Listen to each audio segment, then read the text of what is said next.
Sir 2021 में दिल्ली सरकार ने ये वादा किया था कि वो यमुना नदी को इतना साफ कर देंगे 2025 से पहले कि वो खुद उसमें डुबकी लगाएंगे। पर सर हजारों करोड़ रुपए खर्च होने के बावजूद आज भी स्थिति वैसी की वैसी ही है। सर हालात इतने खराब हैं, यमुना नदी हमारी माँ है और वो आज वेंटिलेटर पर है। और सर बस राजनीति ये कहना चाहती हूँ कि ये खोखले बयानबाजी, ये झूठे वादे, ये ब्लेम गेम, सर इससे दशा नहीं बदलेगी दिल्ली की। सर दिल्ली सरकार को कहना चाहती हूँ कि जब तक उनकी नीयत साफ नहीं होगी तब तक यमुना का पानी साफ नहीं हो सकता। और सर मैं ये यमुना के किनारे बैठी अब भी वो चिड़िया कहती है, सपने हसीन दिखाए थे सरकार ने, पर सर आज भी मेरी यमुना जहर पी के बहती है। सर वादा था यमुना को शुद्ध बनाएंगे, पहली डुबकी खुद लगाएंगे, डुबकी चाहे अब मत लगाओ, अहंकार छोड़ो, काम पर लग। Thank you Sushri Maliwal ji. Sir Delhi वाले बहुत सौभाग्यशाली हैं कि यहाँ से यमुना नदी गुजरती है, जिनका वर्णन हमारे वेदों में और महाभारत में भी है। पर सर आज बहुत दुख की बात है कि ये नदी हमारी नाकामी की वजह से एक तरीके से नाला बन गई है।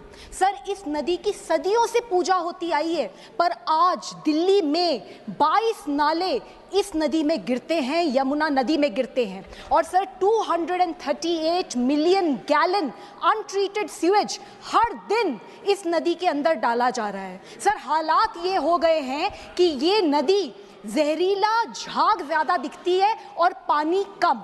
सर इस नदी का बहुत छोटा सा अंश दिल्ली से गुजरता है, लेकिन उसी अंश में 76% of Yamuna gets polluted.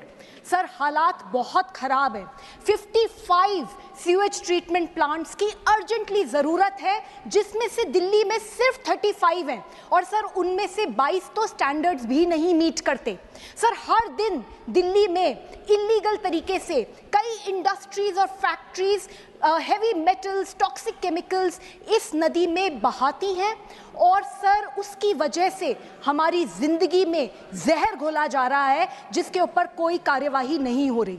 Sir 2021 में दिल्ली सरकार ने ये वादा किया था कि वो यमुना नदी को इतना साफ कर देंगे 2025 से पहले कि वो खुद उसमें डुबकी लगाएंगे। पर सर हजारों करोड़ रुपए खर्च होने के बावजूद आज भी स्थिति वैसी की वैसी ही है। सर हालात इतने खराब हैं, यमुना नदी हमारी माँ है और वो आज वेंटिलेटर पर है। और सर बस राजनीति हो रही है। सर मैं ये कहना चाहती हूँ कि ये खोखले बयानबाजी, ये झूठे वादे, ये ब्लेम गेम, सर इससे दशा नहीं बदलेगी दिल्ली की। सर दिल्ली सरकार को कहना चाहती हूँ कि जब तक उनकी नीयत साफ नहीं होगी तब तक यमुना का पानी साफ नहीं हो सकता। और सर मेरा ये कहना है कि दिल्ली में सर सीवेज ट्रीटमेंट प्लांट्स को हमें युद्ध स्तर पे बनाना ही होगा, नहीं तो यमुना नदी का यही हाल रहेगा और इसके लिए हमें केंद्र सरकार के सहयोग की भी पूरी ज़रूरत है। सर मैंने कुछ पंक्तियाँ लिखी हैं और मैं उसको बोलना चाहती हूँ। सर यमुना के किनारे बैठी अब भी वो चिड़िया कहती है, सपने हसीन दिखाए थे सरकार ने, पर सर आज भी मेरी यमुना जहर पी के बहती है। सर वादा था यमुना को शुद्ध बनाएंगे, पहली डुबकी खुद लगाएंगे, डुबकी चाहे अब मत लगाओ, अहंकार छोड़ो, काम पर लग। Thank you Sushri Maliwal ji. Thank you माननीय श्री एन चंद्रशेखर। करना चाहूँगा, जो दिखने में तो बहुत सामान्य लगता है लेकिन है बहुत गंभीर। हम में से अनेक माननीय सदस्यों ने यह महसूस किया होगा कि किसी भी शहर के चौराहे पर जब सिग्नल बंद होता है तो हम देखते हैं कि कई भिखारी आकर के और भीख मांगने लग जाते हैं। इसमें से कई महिलाएं छोटे छोटे बच्चों को गोद में लेकर के और ऐसे आ जाती है कि वो बच्चा बिल्कुल जैसे वो ड्रग दिया हुआ होता है और वो ऐसे लटका हुआ गर्दन और उसकी होती है। ये बच्चे सब गायब किए हुए होते हैं या किसी से और किराए पर लिए हुए होते हैं और वो हम दया करके और उनको भीख दे देते हैं। आप एक कल्पना करें कि देश में कई बच्चे गायब हो रहे हैं जो अभी तक पकड़े नहीं गए हैं। ऐसे गिरोह पनप गए हैं और गिरोह का सरगना कहीं और बैठा होता है और ऐसे भिखारियों से भिक्षा मंगवाता है। अब वो बच्चा जो अभी बचपन में ही जो उसको ड्रग दिया जा रहा है, वो बच्चा बड़ा होकर के क्या बनेगा, इसकी कल्पना की जा सकती है। यही नहीं, वो महिला जो है वो हष्ट-पुष्ट होती है। तो ऐसे महिलाओं को, वैसे मैं ये निवेदन करना चाहूँगा कि एक छानबीन करनी चाहिए कि उसके गिरोह का जो सरगना है वो उन महिलाओं को भी यदि पर्याप्त पैसा नहीं, जितनी वो चाहते हैं उतना पैसा भीख मांग करके यदि जमा नहीं करवाते हैं तो उसकी पिटाई होती है, उसको खाना भी कम देते हैं और ये लगातार ये प्रक्रिया चलती जाती है। कई महिलाओं का भी अपहरण करके इस प्रकार का कृत्य करवाया जाता है। मैं एक निवेदन करना चाहूँगा कि इनकी छानबीन की जानी चाहिए और छानबीन करके ऐसे गिरोह को पकड़ा जाना चाहिए और उन महिलाओं को काम पर लगाया जाना चाहिए और उन बच्चों का बाल संरक्षण गृह में भेज करके और उनका और सामाजिक न्याय विभाग के माध्यम से उनका संरक्षण किया जाना चाहिए। और अपन ये भी महसूस करते हैं कि कई विदेशी मेहमान भी आते हैं और वो सब ये दृश्य देखते हैं तो हमारे देश की छवि भी खराब होती है। इसके लिए मैं आपके माध्यम से निवेदन करना चाहूँगा कि सरकार इस प्रक्रिया को और रोकने के लिए पर्याप्त कदम उठाए। बहुत बहुत धन्यवाद। धन्यवाद माननीय राठौड़ जी। माननीय Shri Mahendra Bhatt, demand to include माननीय सभापति जी, इन हिमालयन स्टेट्स। मैं जिस क्षेत्र से आता हूँ उत्तराखंड, उसमें अनेकों आपदाएं आती हैं, लेकिन पिछले दिनों अग्नि की आपदाएं बड़ी संख्या में आई है और मैं कह सकता हूं कि उत्तराखंड में जब विषय की चर्चा आती है तो उसको मानव जनित अग्नि दिखाया जाता है, जबकि सत्य यह है कि जहां का जो राज्य वृक्षारोपण में प्रथम स्थान रखता हो, जिसका बहुत बड़ा भूभाग वृक्षों से लदा हो, ऐसे स्थान पर मानव रचित घटनाएं संभव ही नहीं है। और मैं कह सकता हूं कि घटनाओं का जो मूल कारण है, पहाड़ में पहाड़ी क्षेत्र होता है, अनेकों जंगली जानवर होते हैं।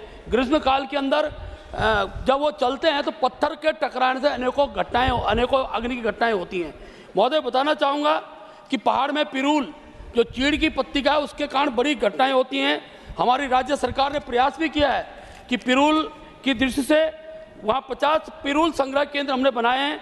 50 किलोग्राम 50 रुपये प्रति किलो के हिसाब से पिरूल खरीदने का काम हो रहा है, लेकिन मैं चाहूँगा केंद्र सरकार भी इसमें मदद करे। महोदय, मैं घटनाओं की अगर चर्चा करूँ, 53,483 वर्ग किलोमीटर वन क्षेत्र उत्तराखंड राज्य में है, जिसमें से वन विभाग के स्वामित्व में 37,999 किलोमीटर का वर्ग क्षेत्र है। इसी पर राजस्व विभाग में 4,768.7 किलोमीटर वर्ग क्षेत्र इसमें आता है। अभी तक 2018 की मैं चर्चा करूँ, 2186 घटनाएं हुई हैं, 3,425 हेक्टेयर खेत इसमें जला है। महोदय, 2022 से 30 जून तक 747 घटनाएं, 8,997.6 हेक्टेयर भूमि नष्ट हुई है, 3 लोगों की मौत हुई है। महोदय, नवंबर 2013 से 13 जून 23 की मैं चर्चा अगर कहूँ तो 1220 घटनाएं हुई हैं, 1,657.67 हेक्टेयर भूमि नष्ट हुई है और 10 लोगों की मृत्यु हुई है। महोदय, ये बहुत ही एक प्रकार से मैं कह सकता हूँ, जिस राज्य के अंदर हम पेड़ लगा रहे हैं, पेड़ की रक्षा करें, पूरे भारतवर्ष को जो ऑक्सीजन को देने वाला राज्य बन रहा है, मैं कह सकता हूँ कि अभी तक भी इसको हमने देवी आपदा की श्रेणी में नहीं लिया है। मैं सरकार से मांग करूँगा कि कम से कम जिन हिमालयी राज्य, खासतौर उत्तराखंड के दृष्टिकोण से मैं चर्चा करूं, तो इन क्षेत्रों को आप इसको वनाग्नि के को भी देवी आपदा की श्रेणी में लें, ऐसी मैं मांग करता हूं। धन्यवाद माननीय श्री महेंद्र भट्ट जी। माननीय Shri Sanjay Seth, demand to grant industrial status to the real estate sector. Sir, मैं ये रियल एस्टेट सेक्टर जो है वो जीडीपी का एक बहुत बड़ा कंट्रीब्यूटर होता है। तो सर, मैं सरकार से ये आज अनुरोध करना चाहता हूँ कि रियल एस्टेट को इंडस्ट्री का स्टेटस दिया जाए। मेरी मांग के पीछे ये वजह है कि रियल एस्टेट के शामिल होने के बाद रियल एस्टेट डेवलपर्स को सस्ते ऋण, महत्वपूर्ण निवेशकों के साथ साझेदारी और इक्विटी में निवेश का लाभ मिल सकेंगे, जिससे परियोजनाओं की कुल लागत कम होगी और ये लाभ सीधे आम नागरिकों तक पहुंचेंगे। इसलिए मैं सरकार से अनुरोध करता हूं कि वे रियल एस्टेट को इंडस्ट्री स्टेटस देने के लिए आवश्यक कदम उठाए ताकि हमारे देश की अर्थव्यवस्था को और मजबूत बनाया जा सके। धन्यवाद। Thank you. माननीय श्री प्रमोद तिवारी जी। माननीय Shri Pramod Tiwari ji, demand to include Gauriganj Chitrakoot highway under Bharatmala project. Yes, मैं बहुत ही विनम्रता से आपसे जल्दी में कहना चाहता हूं कि अमेठी गौरीगंज से एक रास्ता सीधा प्रतापगढ़ होकर आलापुर होके चित्रकूट जाता है, जो अयोध्या और चित्रकूट का सबसे आसान रास्ता होगा। गौरीगंज डिस्ट्रिक्ट हेडक्वार्टर है, प्रतापगढ़ का एक बड़ा हिस्सा इसमें पड़ता है और उसके साथ ही साथ ये चित्रकूट और अयोध्या को जोड़ने वाला सबसे सुगम मार्ग है। इस संबंध में मैं बहुत ही विनम्रता से आग्रह करना चाहता हूं कि तकनीकी रूप से, टेक्निकल रूप से ये स्वीकृत भी हो गया है, इसकी सूचना भी मिल गई, लेकिन उसके बावजूद भी अभी तक इसकी फॉर्मल सैंक्शन नहीं आई है। तो मैं आपके माध्यम से अनुरोध करना चाहता हूं कि इस मार्ग को राष्ट्रीय राजमार्ग घोषित कर दिया जाए, क्योंकि 3 राजमार्गों को, राष्ट्रीय राजमार्गों को जोड़ेगा भी। एक तो जगदीशपुर से लेके प्रतापगढ़ होते हुए जौनपुर की सीमा तक, दूसरा रायबरेली से लेके जौनपुर तक के हाईवे को, तीसरा लखनऊ और इलाहाबाद हाईवे को। तो इस तरह एक बहुत ही महत्वपूर्ण राष्ट्रीय राजमार्ग है। मैं आपके माध्यम से बहुत ही विनम्रता के साथ चाहता हूं कि इसे राष्ट्रीय राजमार्ग घोषित किया जाए। गौरीगंज से चित्रकूट का वाया लालगंज, आलापुर और सैनी